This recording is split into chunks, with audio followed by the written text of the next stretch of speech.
मी वैद्य शुभांगी प्रथमेश धर्माधिकारी. 2010 ते 2014 असं मला सर आणि वहिनींच्या मार्गदर्शनाखाली पंचकर्म चिकित्सालयामध्ये शिकण्याचं भाग्य मिळालं.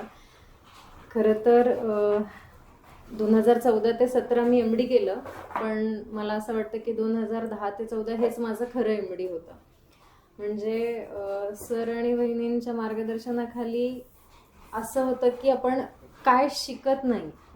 आयुर्वेदाचं तर ज्ञान घेतो, व्यवहार आहे, संस्कृती आहेत, आपल्या परंपरा आहेत, सणवार आहेत, वहिनींच्या पाककला आहेत, अशा इतक्या गोष्टी आपण शिकत असतो आणि ते पैलू इतक्या सहजगतीने पडत असतात.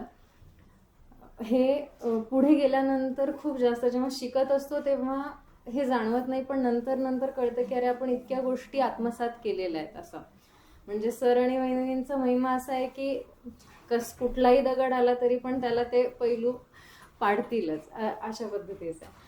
ज्या वेळेला आम्ही शिकत होतो त्यावेळेला दिवसभरची OPD करणं, रात्री दीनानाथला पेशंट बघायला जाणं, चिंचवडला पेशंट बघायला जाणं, असं वाटतं की ती एक खूप छान पर्वणी होती. आणि त्या काळात इतक्या इमर्जन्सीज आणि इतकं मी सरांना कायम म्हणते की सर, म्हणजे तुम्ही ज्या गोष्टी आखून दिलेल्या आहेत ॲटलिस्ट त्यांना कॉपी करणं सुद्धा खूप अवघड आहे. नवीन गोष्टींचा शोध लावत राहणं ही तर खरं तर प्रत्येकाचं ते वेगळं स्किल असतं, पण ॲटलिस्ट त्या गोष्टी म्हणजे साधं आहे की कर्माचे पेपर्स जे सरांनी डिफाईन केलेले आहेत किंवा प्रोटोकॉल्स आहेत कर्मांचे काही, हे सगळं जरी आपण बघून ते आत्मसात केलं तरी पण ते ज्ञान आणि त्याचा भांडार इतका जास्त आहे की ते कॉपी करायला सुद्धा अवघड आहे. या काही जेव्हा मी पहिल्या दिवशी आले तर तेव्हा सरांनी जसं आत्ताही तुम्हाला सांगत असतील त्यावेळेला असं सांगितलं होतं की रोज डायरीमध्ये लिहित चालायचं की मी काय शिकले किंवा मी काय शिकलो. आणि खरंच विद्यार्थी त्याच्यामध्ये असताना ते नियमित होतं. आज आता मी तुमच्यासमोर मी प्रॅक्टिस करत असताना जे काही मला अनुभव आले ते फक्त शेअर करणार आहे आणि त्याच्यातनं मला काय शिकायला मिळालं तर ते तुम्हाला सांगणार आहे. विषयाचं नाव आहे निदानम व्याधी उपलब्धी कारणम. चरकाचार्यांनी सूत्रस्थानामध्ये व्याधीचे हेतू, लक्षणं अशी सूत्रस्थानामध्ये संक्षेपाने वर्णन केले आणि निदानस्थानामध्ये त्याचं विस्ताराने वर्णन केलं. हा सगळा जो काही उहापोहा आहे तो चिकित्सा उत्तम करण्यासाठी काय व्याधीचे ज्ञानोपाय आहेत, म्हणजे हे सगळं आपण निदानस्थानामध्ये सेकंड इयरला शिकलोच आहे.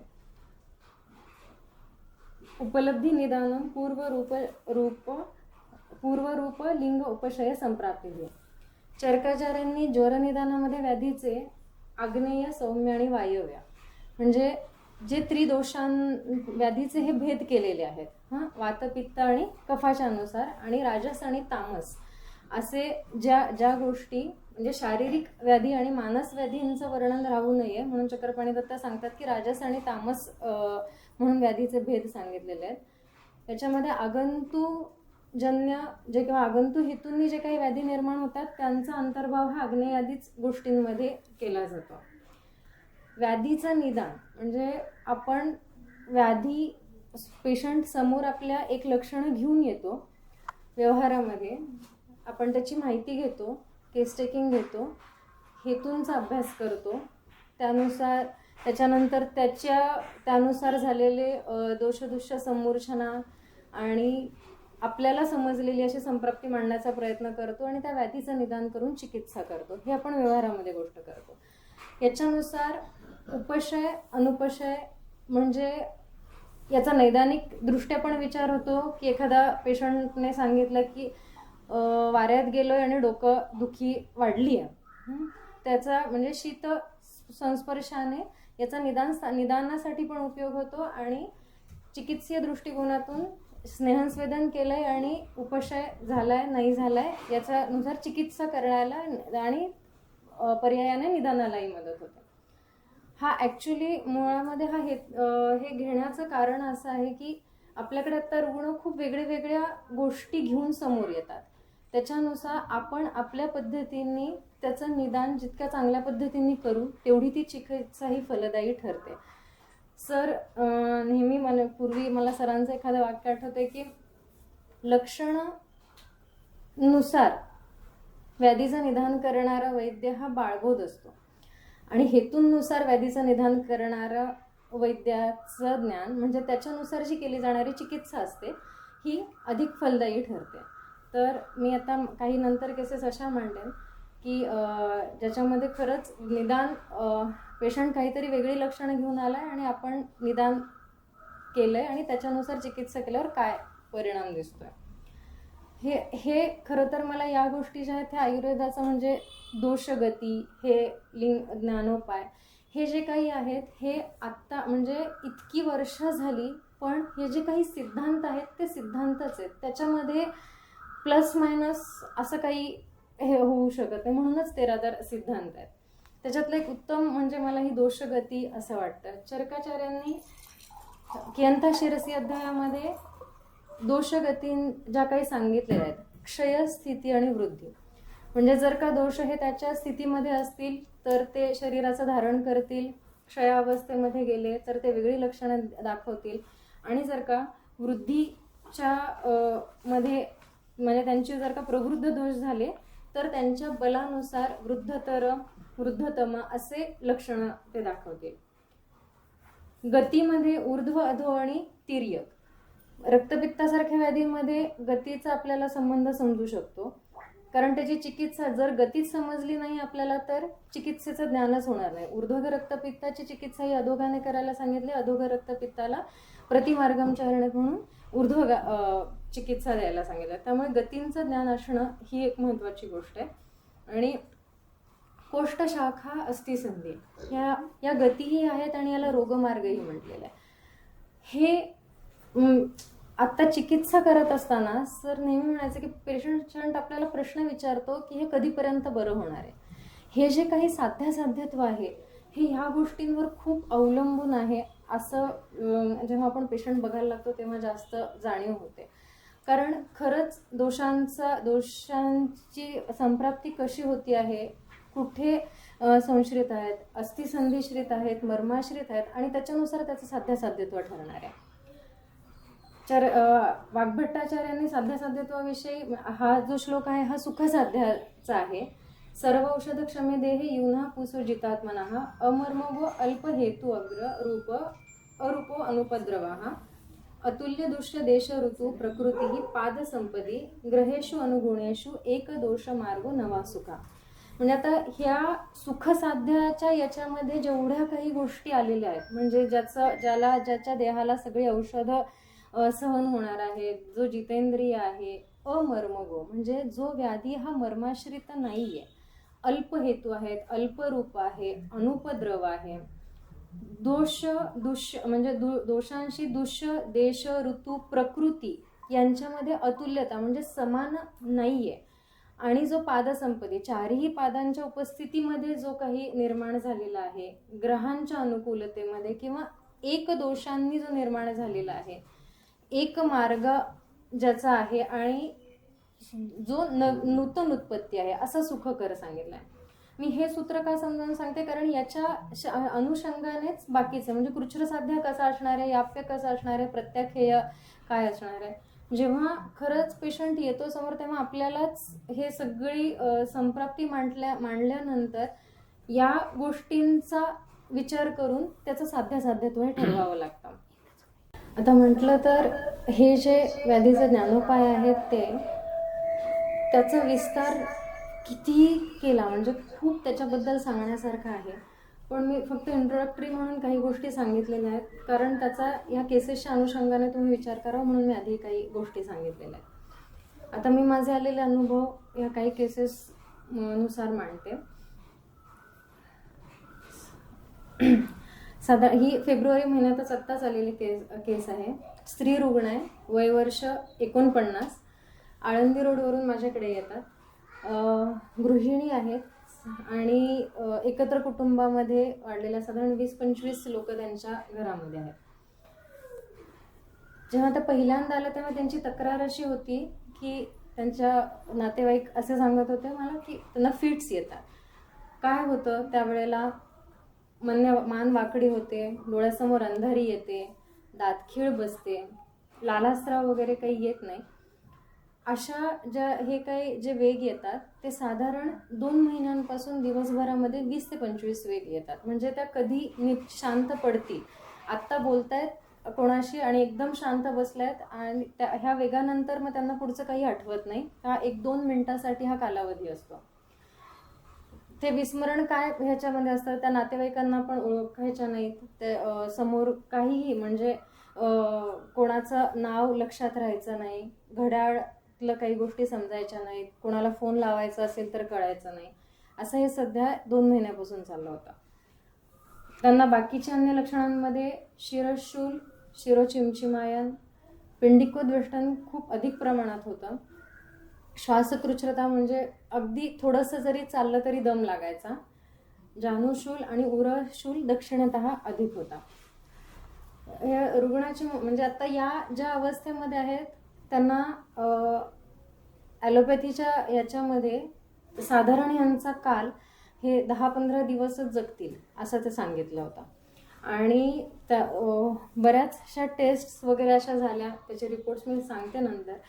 त्याच्यानुसार असं होतं की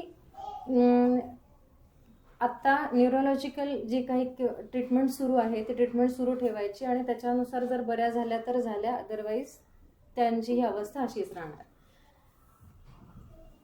2017ला त्यांना लाकडं फोडत असताना अचानकपणे चक्कर आली, त्यानंतर छर्दन झालं. त्यावेळी फक्त तपासलं तर BP जास्त होतं, पण चिकित्सा त्याच्यासाठी काही सुरू केली नाही. हे 2017 डिसेंबरच्या ह्याच्यामध्ये झालं असेल. आणि 2018ला त्यांना परत खूप तीव्र शिरशूल झाला, चक्कर खूप आली, त्या बेशुद्धच पडल्या आणि म्हणून त्यांना ॲडमिट केलं. हे त्यांचे रिपोर्ट्स आहेत. हां, तर MRI याच्यानुसार सबॲरेकनॉइड हिमोरेज असं होतं. त्याच्यानंतर जी सेरेब्रल अँजिओग्राफी केली गेली ब्रेन आणि नेक व्हेसलची, त्याच्यानुसार सेक्युलर ॲन्युरिझम असतं. हे रिपोर्ट्स फक्त मी म्हणजे काय त्यांचं निदान त्यांच्या दृष्टिकोनातून आधुनिक चिकित्सेनुसार काय झालं होतं याच्यासाठी हे केलेलं आहे. असं एकंदरीत असं होतं की त्यांच्या म्हणजे ब्रेन हिमरेज झालेलं आहे, म्हणून त्यांची ही जी एक डिजिटल सबस्ट्रॅक्शन अँजिओग्राफी अशी केली जाते, ज्याच्यामध्ये पायाच्या आर्टरीमधून हे पास केलं जातं आणि त्याच्यानुसार जो ब्रेनमध्ये असलेला ॲन्युरिझम आहे, म्हणजे त्याचं काही रक्तस्राव वगैरे झालेला असेल तो सक करण्याचा प्रयत्न केला जातो. ही एक म्हटलं तर ती एक ह्याची टेस्टिंगची मेथड पण आहे आणि त्यांच्यानुसार तो जो काही झालेला ब्रेन व्हेसल्सवर झालेला परिणाम आहे त्याची ती ऑपरेटिव्ह प्रोसिजर आहे. आता जाईपर्यंत किंवा ते होईपर्यंत रुग्ण हा बेशुद्ध अवस्थेमध्ये होता. हे जसे ऑपरेटिव्ह झालं त्याच्यानंतर त्यांची हस्तपाद क्रियाहानी झाली. म्हणजे त्यांना पक्षाघाताचा वेग असं आल्यासारखं झालं आणि त्याच्यानंतर त्या 3 महिने बेड रिडनच होत्या. आणि त्यानंतर त्यांना म्हणजे उभं राहायलाच 3 महिने गेले. त्यानंतर फिजिओथेरपी, मग म्हणजे साधारण 15 दिवसानंतर त्यांना थोडंसं संज्ञा यायला लागली आणि मग बाकीच्या गोष्टी सुरू झाल्या. मग 3 महिन्यानंतर थोडासा चालण्याचा प्रयत्न करायला लागल्या. असा हा साधारण 2017-18 पासूनची त्यांची हिस्ट्री आहे. त्यानंतर 18 पासून ते 21 पर्यंतची परिस्थिती अशी आहे की त्या साधारण आजारी असतात, त्यामुळे सतत त्यांना चिकित्सा म्हणजे ह्याच अर्वाचीन ज्या काही टॅबलेट्स आहेत आणि हे असंच सुरू होतं. काहीही काम म्हणजे त्या काही वेगळं करू शकत नव्हत्या. थोडंसं जरी चाललं तरी दम लागणं, त्यामुळे आत्ता श्वास सुरू आहे आणि त्या झोपून आहेत, अशा परिस्थितीमध्ये त्यांचं हे चाललं होतं. आता जेव्हा फिट्स खूप यायला लागले त्याच्यानंतर माझ्या एका पेशंटच्या रेफरन्सने त्या फिट्ससाठी काही करता येतं का म्हणून माझ्याकडे खरं तर पेशंट आले. मी जेव्हा त्यांचं परीक्षण केलं, आपल्या ह्याच्यानुसार हिस्ट्री घेतली, त्याच्यामध्ये हेतूंमध्ये असं होतं की प्रचंड मीठ त्यांना आवडायचं, म्हणजे सारखं कुठलीही गोष्ट करत असतील तर त्या मीठ वरून घेणार. कटू सेवन अधिक. त्यांना म्हणजे आता हे 20-25 लोकांचं कुटुंब आहे, त्याच्यामध्ये जर का एखादी भाजी नाही आवडली तर त्या आठवड्यातनं 3 ते 4 वेळेला फक्त कांदा आणि तिखट असं परतून भरपूर तिखट घातलेली भाजी खाणं, अशा गोष्टी त्याच्यानंतर वेफर्स, लोणचं, मत्स्यसेवन अधिक होतं त्यांचं. रोज रात्री झोपताना दूध घेणार. बटाटा, ढोबळी मिरची अशा म्हणजे कटू आणि गुरू अशा पदार्थाचा अन्न सेवनाचा कल जास्ती होता. दिवास्वाप रोज 4 तास. ही पेशंट म्हणजे भीरू आहे, अगदी सत्व कमी. हा जेव्हा एपिसोड झाला त्यांचा, त्याच्या अलीकडे असं झालं होतं की त्यांच्या नातेवाईकांचा म्हणजे काकांचा अपघात झाला. त्यांना पण डोक्याला खूप मार लागला. म्हणजे तर ते बघितल्यानंतर ते खूप घाबरले आणि त्याच्यानंतर 3-4 दिवसांनी त्यांची अशी परिस्थिती झाली. परीक्षण केलं तर नाडी कफप्रधान कफस्थानी होती. गुरु, जिव्हासाम, उदराच्या ठिकाणी सर्वत्र गौरव, नाभी अधो आदमान, सर्वांग शोफ, दक्षिण नेत्र त्यांना पूर्वी आघात झाला त्यामुळे तो दृष्टी नाश आहे, त्वकस्थानी रौक्ष, दंत मलिन. ह्या सगळ्या ह्याच्यानुसार मुळात हेतूंचं जे काही त्यांचं सेवन आहे याच्यानुसार दोष पित्तवृद्ध आणि वातवृद्ध अशा दोषामध्ये रस, रक्त, मांस, मज्जा आणि ओज अवस्था ही म्हणजे आता हे जे मगाशी सांगितलं साध्यासाध्यत्व, तर त्याच्यानुसार मी याप्यत्व आहे एवढं लिहून ठेवलं होतं. निदान खरं तर असं आहे की अर्वाचीन चिकित्सा दुष्परिणामजन्य सद्य परिस्थिती. दोष गतींचं जे मगाशी सांगितलं, आता जेव्हा आपण आपल्या बाजूने विचार करतो की ही अशी जर का दोषबहुल अवस्था आहे, त्यामध्ये जर पाचन केलं, दोषांचं शोधन केलं, म्हणजे जे काय ऑपरेटिव्ह आणि असल्या सगळ्या गोष्टी न करता म्हणजे दोषांनी जे दोष हे ह्या त्या रुग्ण आहेत. मी आधी संप्राप्ती सांगते. म्हणजे हे काय संप्राप्ती त्यांची अशी की लवण कटू मांस सेवन, पित्तवात प्रकोप, अजीर्ण आणि दोषांचा कोष्ठगत प्रकोप, तरी पण हेतुसेवन सुरूच. आणि त्यानंतर दोष हे शाखागत, मर्मगत, मानस जे काही कारण झालं ते निमित्त कारण हे झालं. ही अष्टांग हृदयामधली संप्राप्ती आहे. जेव्हा पहिला घडला त्या जेव्हा पहिल्या दिवशी माझ्याकडे आल्या,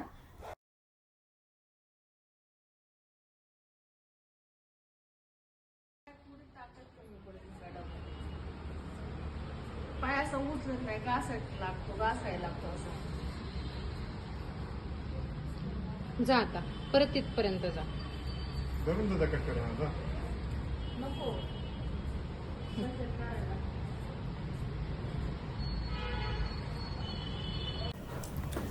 ही त्यांची पहिली अवस्था होती. चिकित्सा दोषांचा अनुबंध याच्यानुसार पाचन करायचं ठरवलं. मुख्य शोधन खरं तर बस्ती अपेक्षित आहेत, विरेचन, शिरोधारा. पहिल्या दिवशी त्यांना मी रक्तपाचक, अभ्रक, माक्षिक, नागशौक्तिक, रसपाचक, भाल, सिचू, योगराज, लवी, गोक्षूर, ब्राह्मी आणि मुस्ता असा सकाळी आणि व्यानोदान दिला. आणि रात्रीच्या पुडीमध्ये आरोग्यवर्धिनी, आरगवत, कपिला, फुटकी आणि त्रिवृत. या चिकित्सेचा म्हणजे आता विचार असा होता की सगळ्यात पहिलं जी काही गरज आहे ती पाचनाची आहे. अभ्रक हे इंद्रियांना बल देणार आहे, वातवाहिन्यांचा क्षोभ कमी करणार आहे. हीनसत्व रुग्णांमध्ये अभ्रक आणि माक्षिकाचा फार उत्तम उपयोग होतो. लवणाती सेवनजन्य परिस्थिती आहे, हे मी सरांकडे शिकले नागशौक्तिकाचा. जेथे लवणाती सेवनजन्य परिस्थितीमध्ये पित्त म्हणजे जिथे अग्नी दृष्टी अधिक झालेली असते आणि त्या ठिकाणी सौम्यत्व प्रदान करण्यासाठी नागशौक्तिकाचा फार छान उपयोग होतो. नाग हे रसापासून शुक्रापर्यंत सगळ्या धातूंना शक्ती देणार आहे. जीवनीय भस्मय, शाखाश्रित सिरा, स्नायू, कंडरा यांच्यामध्ये जेव्हा अबलत्व असतं त्यावेळेला याचा उपयोग जास्त चांगला होतो. हस्तपादांमध्ये ज्या वेळेला बल कमी असेल त्यावेळेला त्यांचं बल वाढणं, संज्ञावाहिन्यांवर काम करणं अशा ठिकाणी याचा उपयोग होतो. शौक्तिक हे सुकुमार हीनसत्व व्यक्तींमध्ये उत्तम उपयोगी ठरतं. भास्कर लवण हे विबंधग्न, शोफ, शूल, रुद्रुजा, मंदाग्निम नाशयत, दीपनम पाचनम परम हे दीपन पाचन करणार आहे. गोक्षूर क्लेदनिर्हरणार्थ, योगराज वात आमनाशक, अग्निदीपन करणारा, त्रिदोषज्ञ मज्जावर काम करणारा, अशा म्हणजे ह्या सगळ्या गोष्टींचा विचार करून ही चिकित्सा दिली. आणि आरगवत कपिला आरोग्यवर्धिनी मलशोधनार्थ आणि दोषशोधनार्थ म्हणून हे रात्री झोपतानाची औषधी योजना केली. जर वेग आला तर त्यांना ह्या 10 पुढे देऊन ठेवला होता: सुवर्णयुक्त ब्राह्मी, अभरक, लवी आणि सिचू. पादतल अवघर्षणासाठी वचा ही कायमस्वरूपी म्हणजे सुरुवातीचे एक 5 दिवस मी सांगून ठेवलं होतं आणि आग्रहणार्थ वचा चूर्णाची पोटेली दिली होती. याच्यातली जी सगळ्यात मी ज्या गोष्टीवर थोडासा भर दिला होता ते म्हणजे पथ्याहारावर. आत्तापर्यंतची त्यांची अवस्था अशी होती की इतक्या गोळ्या खायच्या आहेत, ही गोळी ब्रेनवर जाणारी आहे, अशा सगळ्या परिस्थितीमध्ये सकाळचा नाश्ता, दुपारी हे, मग प्रोटीन आणि असं बरंच काहीतरी त्यांचा आहार होता. ते सगळं कट डाऊन करून फक्त ज्वारीची भाकरी आणि संध्याकाळी मुदगयुष्यावर पेशंटला ठेवलं. 15 दिवसानंतर ह्या चिकित्सेनंतर फक्त एकदाच वेग आला. अपस्माराचा एकही वेग आला नाही ना. म्हणजे त्यांची मानही वाकडी नाही झाली, काहीच नाही. ज्या पूर्वी असं व्हायचं की त्या खूप रडायच्या आधेमध्येच, ते पण बंद झालं, म्हणजे कमी झालं रादर. या 15 दिवसात 2 किलो भारक्षय झाला ना. पेशंटने म्हणजे त्या चालल्या नाहीत, काय व्यायाम ॲज तर काही नव्हतं. हे आहार आणि ह्या सगळ्या गोष्टीने चिकित्सा परत सुरू ठेवली. हीच चिकित्सा दिली. 15 दिवसानंतर अशी परिस्थिती होती की म्हणजे 15 दिवसांपासून आत्तापर्यंत एकही वेग आलेला नाही आहे, शिरशूल नाही आहे, शिरोचिमचिमायन नाही आहे, सर्वांग लाघवे. हे पेशंटलाही खूप जास्त पद्धतीने जाणवतं की मी आता म्हणजे त्यांची पूर्वीचं असं होतं की जगण्यात काही इच्छाच नाही आहे आणि आता त्या अशा आहेत की खूप वेगळ्या गोष्टी त्या स्वतःहून करायला सांगतात आणि त्याही करतायत. श्वासकृच्छ्रता पण कमी झाली आहे, सर्वांग शोफ कमी झाला आहे, पाय जे अडखळत चालायच्या ते कमी झालं आहे, संक्रमणासमयी सुकरता आली आहे.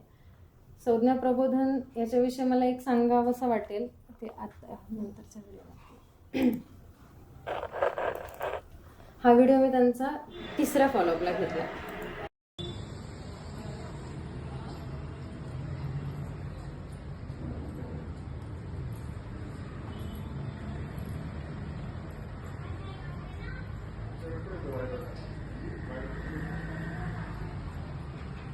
पहिल्या 15 दिवसांमध्येच त्यांच्यामधल्या चालण्यामध्ये प्रचंड सुधारणा होती. जेव्हा त्यांच्या ओव्हरऑलच त्यांच्या खूप ॲक्टिव्हिटीजमध्ये म्हणजे घरातल्या गोष्टी करणं, नवीन काहीतरी आणणं, हे जे मागच्या 3 वर्षांमध्ये त्यांचं जे आयुष्य त्या अगदी निरीच्छेनं जगत होत्या, त्याच्यामध्ये आता खूपच चांगला परिणाम झाला आहे.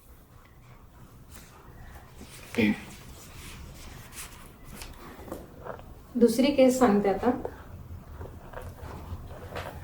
या 60 वर्षाच्या आजीबाई येतात माझ्याकडे, साधारण दापोडीतून येतात. त्या जेव्हा पहिल्यांदा आल्या त्यावेळेला त्या पूर्ण वाकून चालत होत्या. म्हणजे माझ्या क्लिनिकला 10-15 पायऱ्या आहेत, त्या पायऱ्या पण चढणं त्यांना खूप अवघड होतं. मूळ त्यांची तक्रार कटिशूलाची होती. 2 वर्षापासून त्यांना साधारण 3 वर्षांपासून म्हणजे 3 वर्षांपासून त्या झोपूनच होत्या. सध्या संक्रमण अशक्य, पादशूल खूप, उभय पाद चिमचिमायन, दक्षिण प्रपाद शूल. आणि हा शूल इतका तीव्र असायचा की त्या रात्री खूप ओरडायच्या, खूप असह्य व्हायचं त्यांना. मलवष्टंभाची तक्रार 5-6 वर्षापासून आहे. ज्वर वारंवार, उदरशूल, तीव्र उदरशूल असायचं. म्हणजे त्याच्यासाठी त्यांनी इतके अँटासिड्स घेतले होते की आता काहीही घेतलं तरी त्या उदरशूलाला प्रतिसाद देत नव्हता आणि तो सलग असायचाच. छर्दन आठवड्यातनं 1-2दा तरी व्हायचं. उरोदाह, अशा या सगळ्या त्यांच्या तक्रारी होत्या. ह्या माझ्याकडे आल्या त्या 2019मध्ये. ही जी काही सगळी सुरुवात झाली ती साधारण 2017च्या प्रारंभापासून होती. त्यांना आधी जानुशूलाने सुरुवात झाली आणि कटिशूल. 1 वर्ष 2 वर्ष त्यांनी काही चिकित्सा घेतल्या. केस टेकिंग केलं तर त्याच्यामध्ये हेतू साधारण म्हणजे परियुषितान्न सेवन प्रभूत, विरोधकान्न सेवन, खूप म्हणजे ह्या गोष्टी त्यांना आवडणाऱ्याच अधिक आहेत. त्याच्यामुळे कटू सेवन, पूर्वी कष्ट अधिक आणि चिंता. त्यांच्या एका मुलीचा डिवोर्स झालेला आहे, मुलगा ड्रिंक करतो, त्यामुळे या संदर्भामधली असणारी काळजी सतत येते. ह्या जेव्हा पेशंटला आत्ता ही जेवढी मी माहिती घेतली तेवढंच रुग्णाने आणि त्याच्या नातेवाईकांनी मला माहिती सांगितली. जेव्हा परीक्षण करायला घेतलं, नाडी पित्तप्रधान होती. सगळ्यात त्यांचं परीक्षणाने मला म्हणजे उदर परीक्षण त्यांचं नुसता पोटाला हात लावला तर अगदी एखादा आगीचा गोळा आतमध्ये ठेवलाय एवढं गरम स्पर्श होता. हे आणि कटी अधो ते पाद मागील बाजूला पण औष्ण्य शूल असं सगळं होतं. खूप दिनवाण्या अशा त्या होत्या. ह्या त्या आजी आहेत. हा तरी दुसऱ्या तिसऱ्या ह्याचा असेल म्हणजे त्या जरा तरी थोडंसं चढू शकत होत्या. हा दुसऱ्या तिसऱ्या फॉलोअपचा पहिला एक व्हिडिओ खरं तर नाही माझ्याकडे, त्यामध्ये त्या एकदम खूपच वाकून चालत आलेल्या अशा होत्या. यांचं मुख्य ही जी केस आहे हे जेव्हा मी परीक्षण केलं तेव्हा त्यांच्या मुलाला विचारलं की यांना आता औषधं काही तुम्ही दिलेली आहेत का, आणि त्याच्यानंतर त्यांनी मला हिस्ट्री सांगितली की तो मुलगा संचितीला एक्सरे टेक्निशियन म्हणजे एक्सरेचं जे काही त्यांचं युनिट आहे त्याचा हेड आहे. आणि आजपर्यंत 3 वर्ष तिथे असणाऱ्या ऑर्थोपेडिक त्यांच्या अंडर त्यांनी बऱ्याच ट्रीटमेंट्स घेतल्या, खूप इंजेक्शन्स वगैरे घेतले, स्टिरॉइडल इंजेक्शन्स झाले, कमरेमध्ये झालेत, गुडघ्यामध्ये झालेले आहेत, आणि आता कशानेही बरं वाटत नाही म्हणून ते आयुर्वेदाकडे आले. जेव्हा मी म्हटलं की आता तरी का आयुर्वेदाकडे यावंसं वाटतंय असं, तर त्यांचं उत्तर त्याच्याबद्दलचं एकदम भारी होतं. ते म्हणाले की जे सर ट्रीटमेंट देत होते त्यांच्या आईला असा त्रास झाला आणि ते आयुर्वेदाकडे गेल्यानंतर मला असं वाटलं की नाही आपण पण आयुर्वेदिक घ्यायला पाहिजे, म्हणून ते खरं तर आयुर्वेदाकडे आले. दोष पित्तवात, दोषामध्ये रस रक्त अस्थि मज्जा, अवस्था कष्टसाध्य, आधुनिक चिकित्सा परिणामजन्य, कोष्ठस्थ औष्ण्यवृद्धी आणि अस्थिक्षय. हे असं माझं निदान होतं. जेव्हा मी सरांचं हे जेव्हा निदान बघायचं पेपरवर पूर्वी की ह्या चिकित्सांनी खरंच इतका परिणाम म्हणजे त्या आपण आता बघतोच आहे सगळीकडे, पण जे दोषगतीचं मी म्हटलं की काय बदलतं आणि ज्या दोषांना बाहेर जायचं असतं त्यांना किती थोपवून ठेवलं जातं, आणि म्हणजे सरांच्या भाषेतच सांगितलं तर ते किती कर्ज वाढत वाढत वाढत पुढे जातं आणि मग त्याचे परिणाम असे दिसतात. असं आहे. चिकित्सा तत्व पाचन, शमन आणि बस्ती यांना मुख्यतः त्यांचं पित्त प्राधान्य आत्ताच्या ज्या काही अवस्थांमध्ये नुसार आहे आणि झालेला अस्थिक्षय याच्यानुसार मी सूत प्रवाळ पंचामृत, धात्री लोह, पंचतिक्त घृत गुळगुळ, रक्तपाचक, ब्रुवाची, परपटक आणि प्रवाळ अशी योजना केली. विपत्तिकर, धात्री, मांसी आणि अश्वगंधा.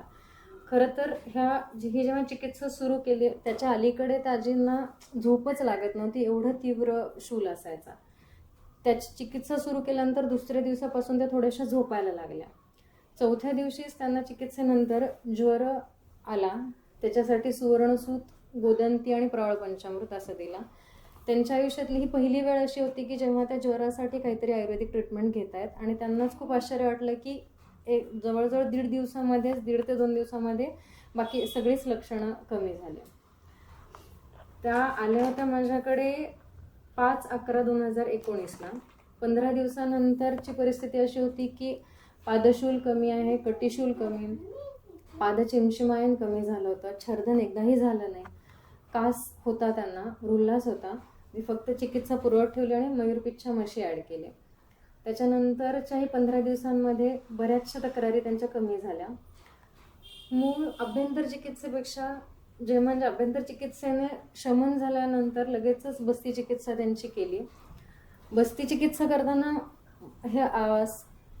त्यांचं पित्त प्राधान्य लक्षात ठेवून औषधी योजना अशी हे केली होती की सर्वांग स्नेहनासाठी यष्टीदशमूळ, बाष्पस्वेद मध्यम, अनुवासन, एरंड आणि यष्टी, निरुहामध्ये दशमूळ, यष्टी, त्रिफळा आणि आरगवत, कलकासाठी अमृता, यष्टी आणि रक्तपाचक. म्हणजे पित्तरेचन करणारी अशा आणि दोषशोधन करणारी अशा पद्धतीचं योजना केली होती.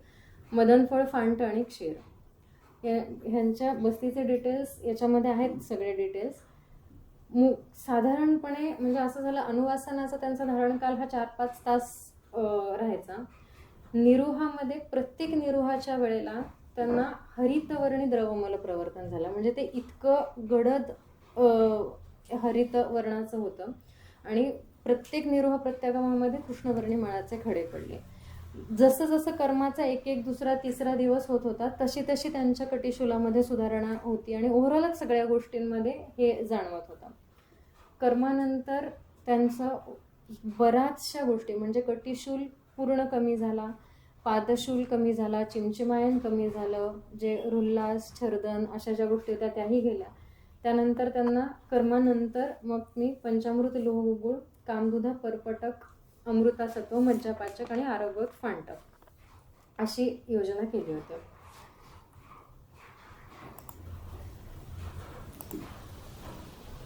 त्याजींचे माझ्याकडे म्हणजे रिपोर्ट्स नाही आहेत, त्याच्यामुळे हा जो व्हिडिओ आहे हा आत्ताच आहे म्हणजे रिसेंट.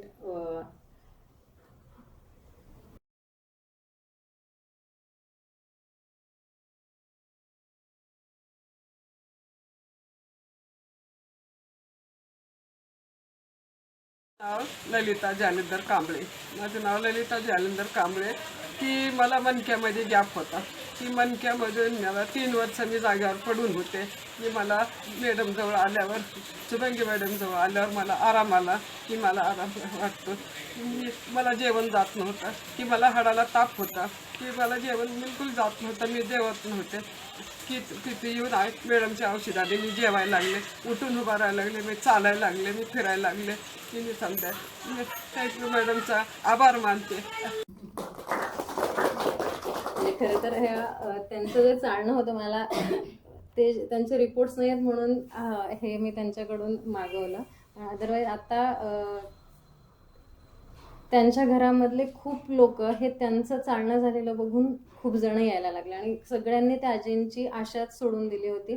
कारण इतक्या गोष्टी आपण करतो आणि कशातच काही हे होत नाही. याच्यामध्ये निदानच म्हणजे खरं तर मी ही केस का घेतली आहे, याला जर का वातव्याधी समजलं, कटिशूल आहे म्हणून जर का उष्ण चिकित्सा केली गेली तर आयुर्वेदीय दृष्टिकोनातून सुद्धा आपण त्याच्यामध्ये यशस्वी होऊ शकणार नाही असं मला वाटतं. म्हणूनच हेतूंचा अभ्यास, रुग्णावर काय हेतू झालेले आहेत आणि त्या हेतूनुसार केली जाणारी चिकित्सा ही महत्त्वाची असते असं मला वाटतं. आता अशीच एक मी केस सांगणार आहे. ह्या मुंबईच्या एक रुग्ण आहेत. दोन्ही पायांना ह्याच्या गुडघ्यापासून खाली एकदम काळपट असे झालेले पाय, कृष्णावा रक्तवर्णे वैवर्णे 2014 पासून. हे आत्ता माझ्याकडे 2021 म्हणजे एप्रिलमध्ये पहिल्यांदा आल्या माझ्याकडे. सॉरी डिसेंबर 2021ला. दक्षिण जानु अधो प्रपाद शोफ. सतत त्यांना पायांमध्ये काहीतरी चावतंय अशी संवेदना असते. उभय जानु अधो गुल्फा असमंतामध्ये व्रण आहे. पिंडिकोद्वेष्टन, प्रहस्त आणि प्रपाद चिमचिमायन, अनियमित रजप्रवृत्ती, अंगमर्द, अनुत्साह. यांचा म्हणजे हे असं आहे की 2011ला त्यांना साधारण शीतपित्ताचा त्रास एक 4-5 महिने झाला. त्यावेळेला त्यांनी अर्वाचीन चिकित्सा घेतली. 2014ला दक्षिण गुल्फ संधीमधून म्हणजे अचानक एक दिवशी त्या काम करत असताना 1 ते 1.5 लिटर रक्तस्राव झाला. त्यावेळेला स्टिचेस घेतले गेले आणि त्यानंतर परत एक 8-10 दिवसांनी परत व्रण झाला. हे व्रण जे काही होत होते ते सुरूच होतं व्रण होणं. 2016ला पुन्हा रक्तस्राव झाला. याला लायगेशन आणि स्ट्रिपिंग ह्या 2016चा जो काही एपिसोड होता त्यांचा, म्हणजे अचानक पायातनं भरपूर रक्त व्हायला लागणं आणि प्रचंड तीव्र शूल. हे जे लायगेशन आणि स्ट्रिपिंग करतात त्याच्यामध्ये रादर म्हणजे असं केलं जातं की सेफेनियस वेन ही कट केली जाते.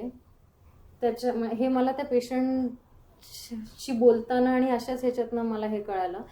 आणि ते का कट केली जाते तर त्याच्यातून होणारा जो काही शूल आहे तो शूल कमी होईल आणि ती कट केल्यानंतर होणारे व्रण निर्माण होणार नाहीत असं काहीतरी ती धारणा आहे, त्याच्यामुळे ते लायगेशन आणि स्ट्रिपिंग केलं जातं.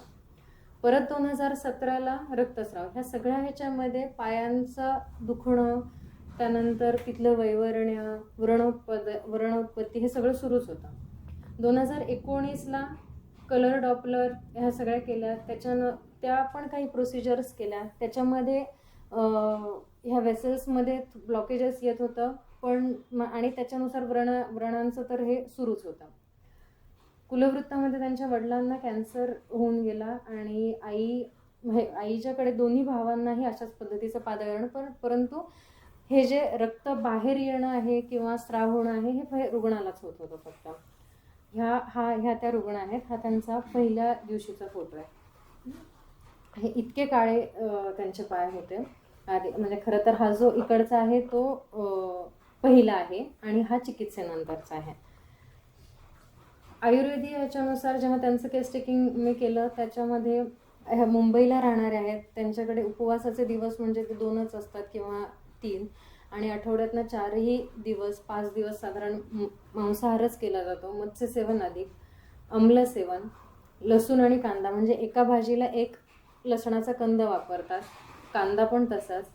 पर्युषितान्न सेवन अधिक, भोजनोत्तर मधुर सेवन, इतर परीक्षणांमध्ये मलप्रवृत्ती समयी दाह, नक्तमूत्रता, रजप्रवर्तन 2-3 दिवसच होतं आणि ते पण 2 महिन्यांनी, 1.5 ते 2 महिन्यांनीच रजप्रवर्तन होतं.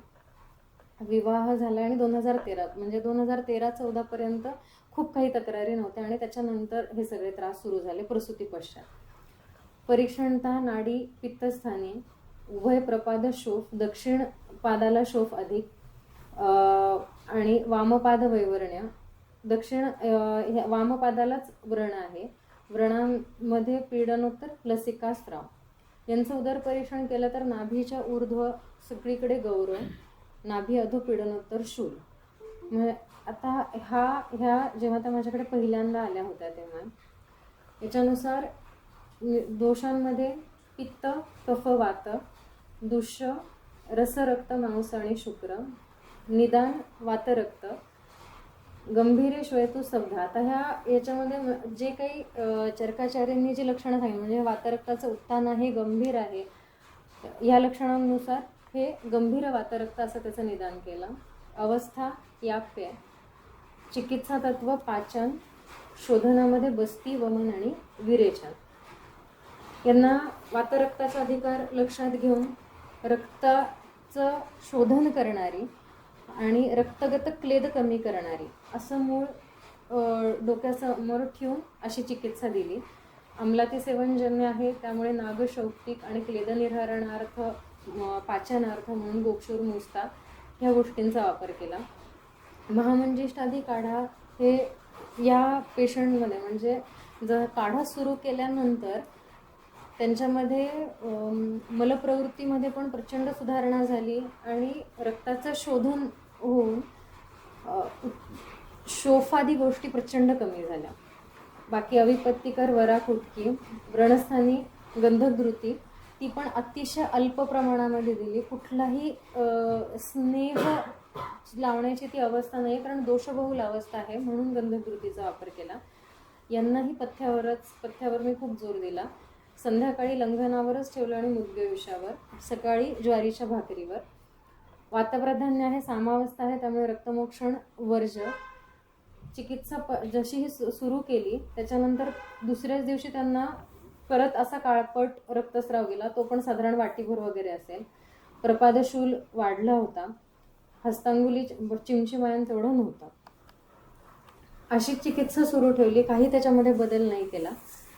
आणि साधारण 15 दिवसानंतर त्या जेव्हा आल्या कुठलाही नवीन व्रण नव्हता झाला, पादशोफ कमी झाला होता, पादकंडू कमी झाला होता, पादशूल ज्या ते रात्री खूप तळमळत असायच्या ते कमी झालं होतं, चिमचिमायन नव्हता. मुख्यतः त्यांच्या देहामध्ये खूप बदल जाणवत होता, त्यांचं आकारमान कमी झालं, पूर्ण शरीरामध्ये लागू आल्याचे त्यांनाही प्रचिती येत होती, मुखशोफ कमी झाला. आत्ता साधारण आत्तापर्यंत म्हणजे 12-21 पासून डिसेंबरपासून ते आत्तापर्यंत त्या म्हणाल्या की ह्याच्या अलीकडे आता त्यांच्या सगळ्यात महत्त्वाचं त्या आनंदी कशासाठी आहेत तर रजप्रवर्तन सम्यक झालं म्हणून. पायाचं तर दुखणं कमी झालंय हे ठीक आहे, पण एकदाही आतापर्यंत त्यांचं रजप्रवर्तन 12 डिसेंबरपासून ते या महिन्यापर्यंत प्रत्येक महिन्याला व्यवस्थित रजप्रवर्तन आलेलं आहे. आणि सगळ्यात महत्त्वाचा बदल रुग्णाने सांगितला की ज्या पायाला व्रण होता त्या पायाला लोमवृद्धीच होत नव्हती. आता एक 4 महिन्याच्या चिकित्सेनंतर त्यांना असं जाणवते की त्या ठिकाणी लोमवृद्धी होते.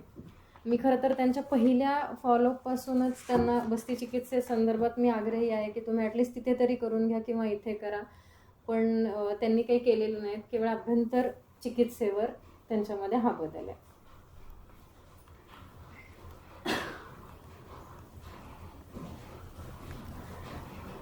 ह्या पहिल्या आहे आणि ह्या आत्ताच्या आहे. यांचं हे रूप बघून त्यांची एक मैत्रीण आहे जी पोलिसाची वाईफ आहे, त्या 113 किलोच्या आहेत. त्यांना असं वाटतं की यांच्याकडे गेल्यानंतर बारीक होतं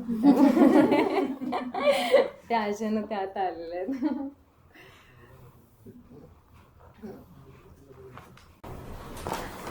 ही जी मी केस मांडणार आहे म्हणजे या आजोबांची चिकित्सा करताना मला रोज सरांची आठवण येत होती, एवढं तर नक्की झालं. हे साधारण माझ्याकडे 2016ला आले होते. मिलिटरीमन आहेत हे, 73 वर्ष वय.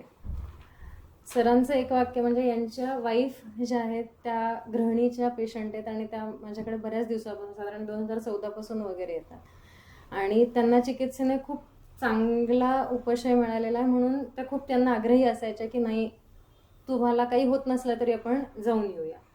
त्याच्यामुळे माझ्याकडे ते पहिल्यांदा आले. त्यामुळे त्यांची लक्षणं काय होती बघा, दौर्बल्य, भ्रम, मूत्रप्रवर्तनाचं नियंत्रण त्यांचं जरा कमी झालं होतं, भोजन समयी उद्गार किंवा हिक्का येतेच असं जवळपास एक 7-8 वर्षांपासून म्हणजे 2016च्या अलीकडे 7-8 वर्षांपासून त्यांना होतंच. मुखशोफ, कंठे कफ प्रचिती, अल्पभोजनोत्तरी उदरगौरव, आदमान, रुद्रव, थोडासा जरी मोठा आवाज ऐकला तरी धडधडतं त्यांना, उभय पादशोफ, थोडाच शोफ होता त्यावेळेला, उभय पाद आरक्तता साधारण होती, कटीशूल, कंठशोष. आता या जरी गोष्टी होत्या तरी आजोबांना असं वाटायचं की याच्यामध्ये मला आता म्हटलं तर खूप काहीतरी त्रास होणारं काही नाही आहे. त्याच्यामुळे त्यांनी किती जरी आग्रह केला तरी त्या काय चिकित्सा घेतली नाही त्यांनी. 2002ला त्यांना एकदा पायाला व्रण झाला होता, ते व्रणरोहण होत नव्हतं म्हणून त्यांनी शुगर टेस्ट केली तर ती 200 होती आणि त्याच्यासाठी अर्वाचीन चिकित्सा 5-6 महिने घेतली. त्यानंतर व्रणरोपण झालं. तो व्रण अगदीच छोटा होता. 2010ला त्यांना ज्वर, संधिशूल असं झालं, चिकनगुनिया झाला होता, त्याला पण त्यांनी आधुनिक चिकित्सा घेतली. 2014ला त्यांची अँजिओग्राफी झाली आणि तेव्हापासून ब्लड थिनर्स किंवा हार्टसाठीच्या ज्या काही टॅबलेट्स आहेत ते सुरूच आहेत. हे आजोबा अतिशय खाण्याचे शौकीन आहेत, त्याच्यामुळे त्यांना आयुर्वेदिक चिकित्सेचा अगदीच राग आहे म्हटलं तर, वावड आहे. अम्ल, कटुप्रीती अधिक, प्रत्येक वेळेला रोज जेवणामध्ये त्यांना दही, लोणचं पाहिजेच, चटणी कोणती तरी पाहिजेच, कच्चे पदार्थ, मेथी म्हणजे पूर्वी त्यांच्या जेवणामध्ये रोज कच्ची मेथी असायची, काकडीचं पण भरपूर सेवन झालंय, दूध आणि पोळी खाण्याचा म्हणजे त्यांना आवडतेच असं आहे. रिटायर्ड आहेत, रोज दुपारी झोपतात. या त्यांच्या मिसेसच खूप आग्रही किंवा त्याच खूप गोष्टी ओढून नेणार आहेत, त्यामुळे एक आजोबा अगदी सुखवस्तू आहेत. बाकीचे सगळेजण बघतायत तर ते आनंदाने राहत असतात असं आहे. 2018ला म्हणजे खरं ते तेव्हा आता हे 2016ला ते माझ्याकडे ही लक्षणं घेऊन आले होते. त्यावेळेला त्यांनी काही केलंच नाही, काही घेतलीच नाही चिकित्सा. 2018ला वामपाद अंगुष्ठा शेजारील अंगुलीमधून लसिकास्राव सुरू झाला. हा म्हणजे पायाला असं थोडंसं ओलसर झाल्यासारखं झालं आणि सुरू झालं. प्रपाद आरक्तता, प्रपाद आणि जानुअधोच्या ठिकाणी कठीण शोफ म्हणजे अगदी निबिड असा एकदम घट्ट असा शोफ होता तो. 20 ते 30 डिसेंबरपर्यंत ते ॲज युजल ते मिलिटरीमध्ये तिथे त्यांना जिथे फ्री ट्रीटमेंट्स असतात तिथे ते जातात, तिथे काय ड्रेसिंग वगैरे केलं. शुगर साधारण त्यांची कधीच 100 म्हणजे जास्तीत जास्त 200 250च्या पुढे कधी जास्त गेलेली नाही. हे काय हे पॅरामीटर सांगते तर पुढे केस हे झालं की समजेल. माझ्याकडे साधारण हे पण 5/1/2019ला ते आता ते तर असे आहेत की त्यांना ॲलोपॅथीच घ्यायची आहे, पण त्यांच्या मिसेसचं असं होतं की नाही आपण इथेच ट्रीटमेंट कंटिन्यू म्हणजे इथेच काही जे काही आहे ते करायचं. यांची संप्राप्ती अशी मांडली की दोष कफ पित्त, दुष्यामध्ये रस रक्त मांस मेद अस्थि मज्जा क्लेद सिरा आणि स्नायू, अभिषंधी कटु अम्ल सेवनजन्य हा कफपित्त प्रकोप आहे. धात्वग्नी मांद्य, क्लेदाधिक्य, अजीर्णजन्य संप्राप्ती आहे आणि त्यामुळे अभ्यंतर दोष प्रकोपजन्य निजव्रण. जेव्हा ते माझ्याकडे पहिल्यांदा आले तेव्हा अवस्था ही अशी होती. आणि म्हणजे सरांचं मला या पेशंटकडे बघताना नेहमी एक वाक्य आठवायचं की आपण चिकित्सक कोणाकडे बघून करायची. रुग्ण तर अनर्ह आहे, कितीही आपण त्यांच्यासाठी हे केलं तरी पण त्यांना पण त्या आजी अशा आहेत की त्यांची एवढी श्रद्धा आहे की त्यांना वाटत होतं की जे म्हणजे पायाचं ह्या जे काही होईल तर ते इथे चांगलं होईल अशी त्यांची श्रद्धा होती. त्यामुळे ते आजोबा किती काही हे केलं तरी ते जे काही एक अनर्ह रुग्णांकडे दुर्लक्ष करणं असं ते मला थोडंसं कठीण जात होतं. पण मला सरांचं हे वाक्य आठवायचं आणि मी शांत बसायचे आणि चिकित्सा सुरू ठेवली पुढे. हे 1 ते 10 जानेवारीमध्ये दरम्यान असं एकदम हा अस्थि पण जवळजवळ कुजल्या म्हणजे ते कुजतच चाललं होतं. 11/1/19ला 11 जानेवारीला तर चतुर्वृत्ती वाढली. 12 तारखेला मी जलोकाचरण केलं. जलोकाचरण चाललं होतं, व्रणकर्म रोज चाललं होतं, पण तरीसुद्धा ते त्यातला कोथ काही कमी होत नव्हता. साध्यात्व जर का ह्याचं बघितलं तर ॲक्च्युली ह्या पेशंटचं सत्व उत्तम होतं, मांसपुष्ट आहे, अग्नी तेवढा प्रदीप्त नाही आहे, वय म्हणजे हे जे काही त्यांचं साध्यात्व कृच्छ्र साध्य आहे. अष्टांग हृदयामध्ये जी व्रणाची लक्षणं सांगितलीत सुखसाध्यत्वाची म्हणजे त्याच्या सगळे अपोजिटच लक्षणं यांच्यामध्ये होती. कृच्छ्र साध्यच आहे. पुष्टीनाम विषजुष्टीनाम शोषिणाम मधुमेहिनाम व्रणाः कृच्छ्रण सिद्ध्यन्ति येषां च स्यु व्रणे व्रणाः. अभ्यंतर चिकित्सा जी काही मी त्यांना दिली त्याच्यामध्ये मी खूप म्हणजे जसे जसे अवस्था बदलत गेल्या तसे तसे मी काही बदल केले. सुरुवातीला त्यांना त्रिफळा गुगुळ, पुनर्नवा मंडूर, माक्षिक, रोहितक, प्रवाळ, त्रिवंग, ताप्यादी, सुवर्णराज, वंगेश्वर, निंब आणि खदीर. साधारण दोषांचं पाचन, रक्तगत क्लेदाचं पाचन आणि क्लेदाचं शोषण अशा याने ह्या चिकित्सेचा हा विचार करून दिली. आणि रात्रीच्या झोपतानाच्या ह्याच्यामध्ये कफपित्त रेचन करणारी आणि तरुणी ही जेव्हा एखाद्या गोष्टीची नूतन उत्पत्ती करायची असते, दोष शोधन पण होणं अपेक्षित आहे, पित्ताचं रेचन पण होणं अपेक्षित आहे आणि नवीन चांगल्या गोष्टी पण जसं सिचूमध्ये आपण शर्करा वापरतो तसा तरुणीचा उपयोग होतो असं मला वाटतं. वराकवात, महामंजिष्ठाधिकवात हे दोष रक्तागत ओव्हरऑलच दोषाच्या शोधनार्थ ही योजना केली. लेपामध्ये व्रण असमंतामध्ये त्रिफळा गुगुळाचा लेप सांगितला आणि हा जो लेप आहे चरकाचार्याने दिलेला तिलकल्क सलवणो द्वे हरिद्रे त्रिवृद्धूतम मधुकम निंबपत्राणी प्रलेपो व्रणशोधनः. तिलकल्क, लवण, दोन्ही हरिद्रा, त्रिवृत, मधुक आणि निंबपत्र ह्यांच्या चूर्णांचाच लेप मी त्यांना पायाला लावायला दिला होता. त्यांच्या पायाचा हा जो सगळा शोफ दिसतोय बाजूला, पहिल्यांदा असं झालं की ते त्या अंगुलीला की व्रणकर्म आम्ही करतोय पण ते हे होत नव्हतं. त्यामुळे 25/1ला मी त्यांना अंगुली निर्हरण करण्याचा निर्णय दिला. त्यानुसार त्यांनी एम्समध्ये येऊन हे केलं फेब्रुवारीमध्ये. या वेळेला असं झालं की म्हणजे एम्समधला त्यांचा अनुभव असा होता, त्या आजोबांचं थोडं इन्क्लिनेशन का बदललं तर ते ज्या वेळेला एम्समध्ये ॲडमिट होते त्यावेळेला त्यांचे तिन्ही बोटं ही एकत्रच बांधून टाकली आणि अंगठा काढायचाच आहे, म्हणजे हे मधलं बोट आता काढायचंच आहे. त्यामुळे जवळपास 1.5 ते 2 दिवस त्यांचं कुणीही ड्रेसिंग केलं नाही.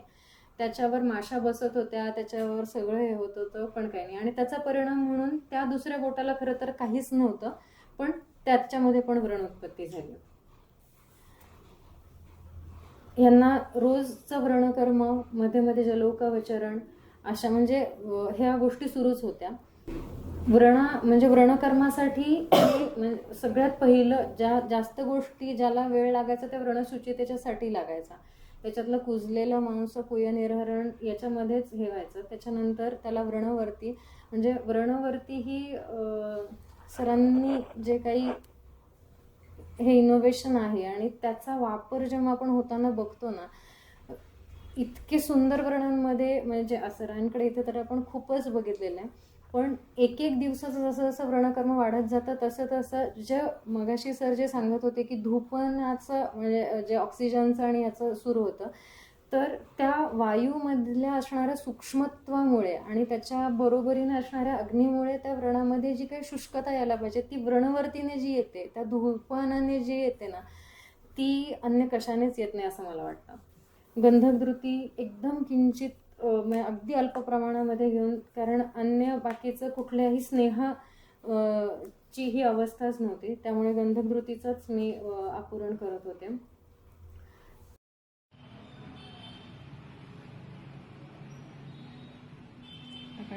वरून घे.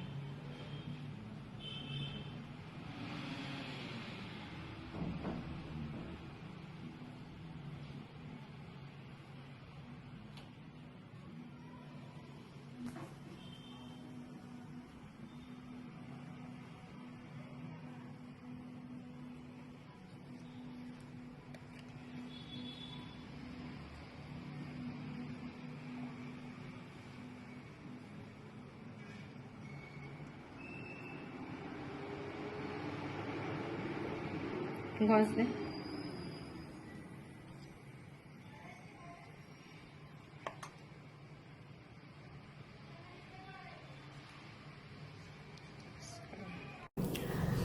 ही जी अवस्था आहे म्हणजे आधीची अवस्था बघितली असेल, जोपर्यंत मी गंधद्रुतीच्या वरतीचं पुरण करत होते तो व्रण शुद्ध जसा झाला त्यानंतर चूर्णवर्ती वापरायला सुरुवात केली. आपण जशी ही वर्ती करतो त्याच्यामध्ये हे धातकी पुष्प, लोद्र, कटफल, मंजिष्ठा हे चूर्णांचं आलोडीत अशी ती वर्ती करून त्याच्यामध्ये हे करायला अपुरीत करायला सुरुवात केली. आणि त्यानंतर लिटरली 5 दिवसानंतर आतलं मांस हे एकदम छान पद्धतीने वरती भरून आलं. हे 10/4/19 आहे.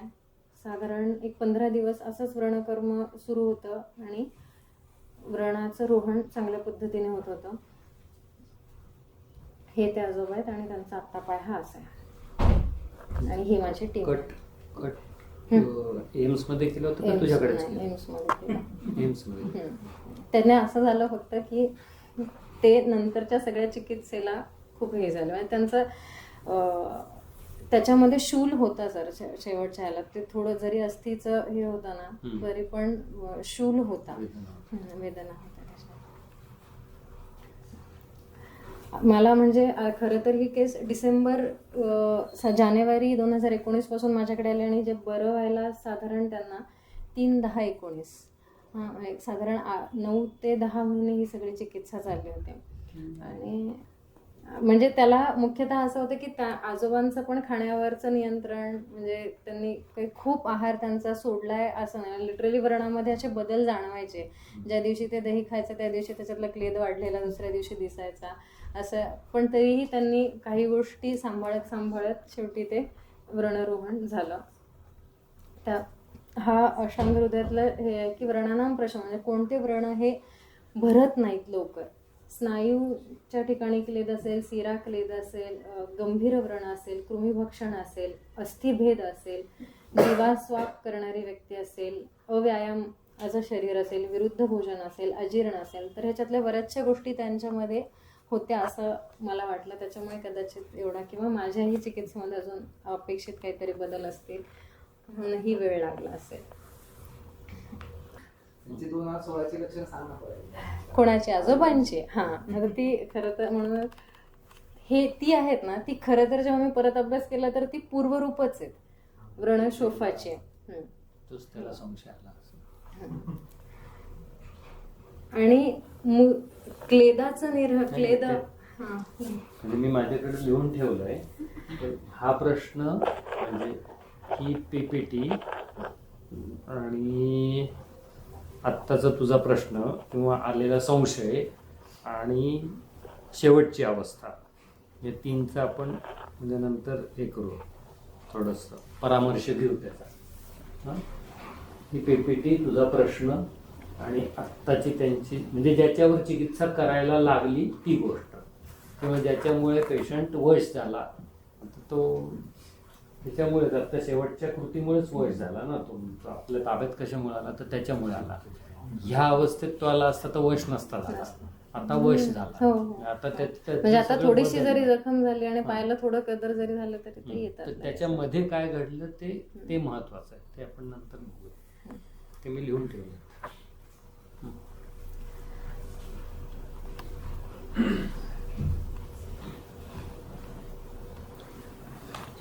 ही जी केस आहे ती म्हणजे आतापर्यंतच्या ज्या गोष्टींचा अभ्यासपूर्वक अशा काही गोष्टी मांडल्या आहेत त्याच्यासाठी मी मांडत नाहीये. पण हे खरं तर ही जी केस मांडते ते माझं अपयश आहे. आणि सर मगाशी ज्या काही गोष्टी सांगत होते की खरंच एका चिकित्सालयातून रुग्णालय होणं हे किती गरजेचं आहे, या पेशंटकडे बघून मला हे खूपदा जाणवत होतं. म्हणजे आता पेशंट सांगते म्हणजे तुम्हालाही समजेल.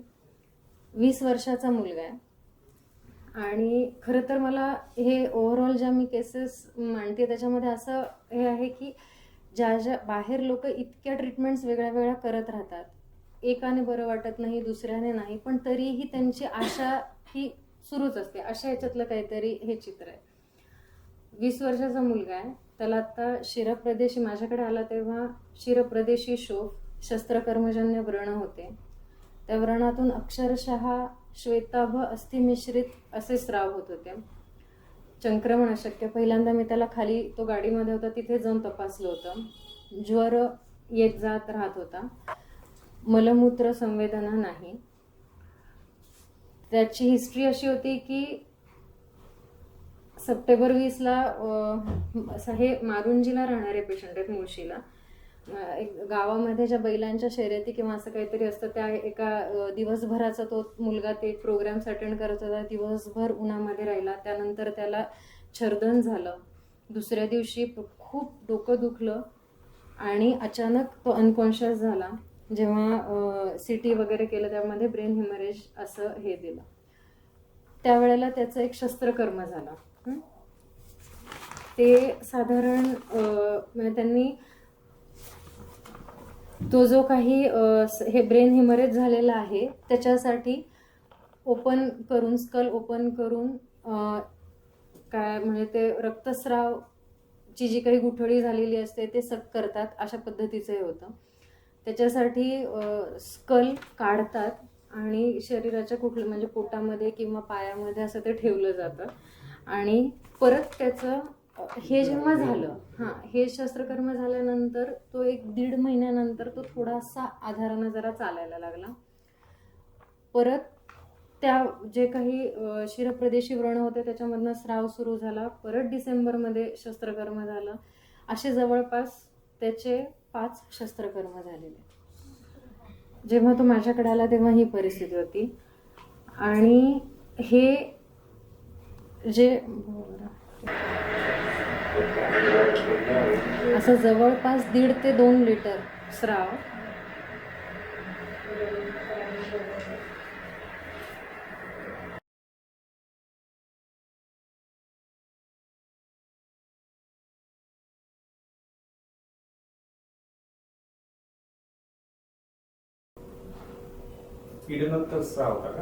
नाही, आपोआप येतोय. काय आपोआप येतोय. आणि हे असंच होतं की त्यांना रोज रोज हा स्राव येतच होता आणि रोज ते घरच्या घरी ड्रेसिंग करायचे.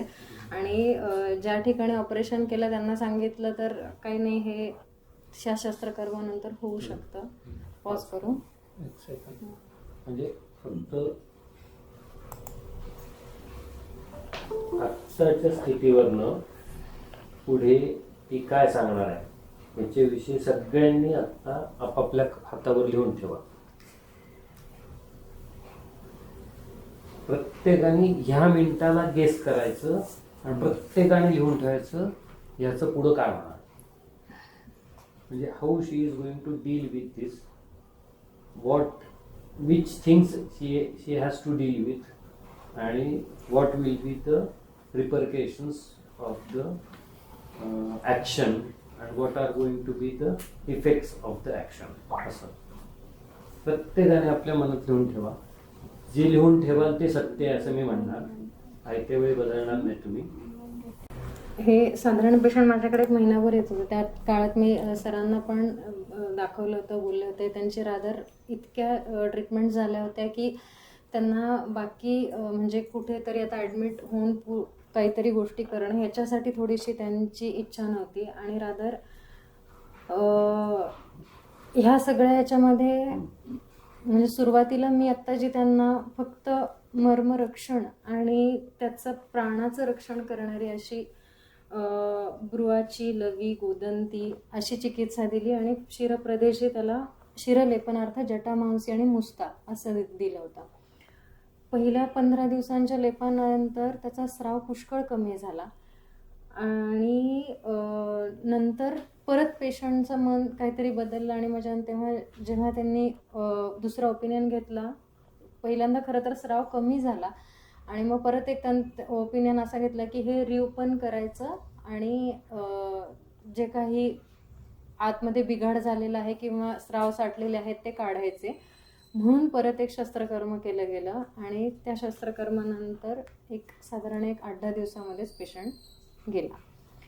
आणि थोडं म्हणजे का मी ते रुग्णाला जेव्हा आपण एकटे ह्या काही गोष्टी हँडल करत असतो किंवा मला सरांचं पण आता आपल्या ह्याच्यामध्ये थोडं तरी आयुर्वेदाचं आहे. सरांच्या काळात तर जेव्हा ह्या इमर्जन्सीज येत असतील आणि तेव्हा ते एकट्याच्या ह्याच्यावर एवढं करणं म्हणजे रादर, म्हणूनच मला ते सरांचं कायम वाटतं की त्या गोष्टींचं आपण अनुकरण करणं सुद्धा त्याच्यासाठी पण खूप कष्ट, खूप अभ्यास असं लागतं.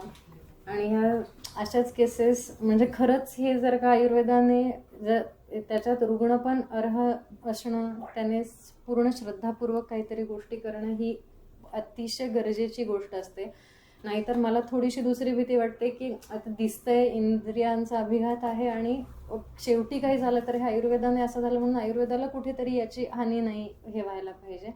पण त्याच्यासाठी जर का संघशक्ती असेल तर नक्कीच यामध्ये आपल्याला अशा केसेसमध्ये तर नक्कीच फायदा होईल. आणि आजही त्यांचे वडील माझ्याकडे बरेच ते पेशंट पाठवत असतात. त्यांचं असं कुठेही हे नाही आहे की त्यांना जेवढ्या काही मधल्या काळात 1-1.5 महिना ते जेवढे होते, माझ्याकडे त्यांचे काही व्हिडिओज आहेत. त्याच्यामध्ये तर त्या मुलाच्या चालण्यामधला बदल, डोळ्यांमधले भावांमध्ये बदल, संज्ञेमधला बदल असं खूप चांगला त्या 1-1.5 महिन्यात झाला होता. जसं ते शस्त्रकर्म झालं त्यानंतर सगळ्याच गोष्टी डिटोरिएट झाल्या. त्यामुळे असं ह्या खरं तर हे धाडस, हे करण्याचं ज्ञान हे सरणी वहिनींनी दिलेल्या ज्ञानामुळेच शक्य आहे. त्यामुळे त्यांचे आभार कितीही मानले तरी मी कमी आहे. ह्या गोष्टी करायला सगळ्यात जास्त आभार म्हणजे त्रिवेणीचे. त्रिवेणीने ह्या सगळ्या PPTs आणि हे केलेलं आहे. आणि ह्या गोष्टी करायला खरंच म्हणजे चिकित्सालयातला वेळ देणं आणि याच्यासाठी ओव्हरऑलच खूप जणांची, घरातल्या लोकांची मदत असते. आणि ह्या सगळ्याच्या शेवटी जे सरांचं एक स्वप्न आहे, मला ते कायम वाटतं की जेव्हा 4 लोक एकत्र येऊन आपण अशा गोष्टी करू तेव्हा येणारं बर्डन, असणारं प्रेशर, होणारी मदत, ह्या सगळ्या गोष्टी आणि ह्या सगळ्याचा परिणाम शेवटी आयुर्वेदाला आहे. आणि आपली ही खूप मोठी जबाबदारी आहे की आपण म्हणजे इथपर्यंत सरांनी तरी आणून ठेवलं आहे आणि त्याच्या पुढे आपण 1-2 पावलं का होईना आपण गेलं पाहिजे. सर्वांनी मला संधी दिली त्याबद्दल धन्यवाद.